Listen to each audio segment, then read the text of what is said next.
السلام علیکم ورحمۃ اللہ وبرکاتہ۔ نحمدہ ونصلی علی رسول الکریم، اما بعد۔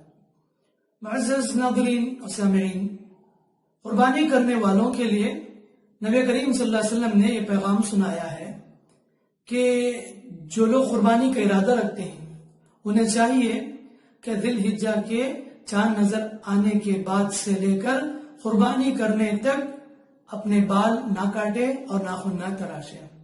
ام سلمہ رضی اللہ عنہا بیان کرتی ہیں کہ رسول اللہ صلی اللہ علیہ وسلم نے فرمایا، من رأى هلال ذی الحجہ واراد ان یضحی فلا یأخذ من شعره ولا من اظفاره، رواہ مسلم۔ ام سلمہ رضی اللہ عنہا فرماتی ہیں کہ نبی کریم صلی اللہ علیہ وسلم نے فرمایا، جو شخص قربانی کا ارادہ رکھتا ہو وہ ذی الحجہ کا چاند دیکھ لے تو اس کے بعد وہ نہ بال کاٹے اور ناخن نہ تراشے۔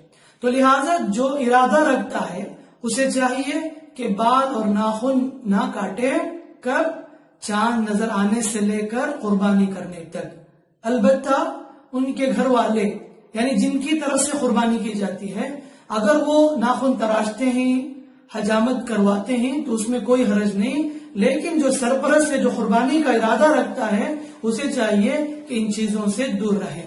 اور اسی طریقے سے جو لوگ حصے میں شریک ہوتے ہیں، وہ ارادہ رکھتے ہیں حصے کی، جانوروں میں شرکت کے ارادہ رکھتے ہیں، ان لوگوں کو بھی چاہیے کہ وہ اس کے چاند سے لے کر اس دن تک یعنی جانور ذبح کرنے تک، قربانی تک وہ ناخن اور بال وغیرہ نہ نکالے۔ یہ نبی کریم صلی اللہ علیہ وسلم کی تعلیمات میں سے ایک اہم تعلیم ہے۔ دعا رب العالمین سے اللہ مجھے اور آپ کو اسی طریقے سے احکام اور مسائل جاننے، اس پر عمل کی توفیق عطا فرمائے۔ آمین۔ السلام علیکم ورحمۃ اللہ وبرکاتہ۔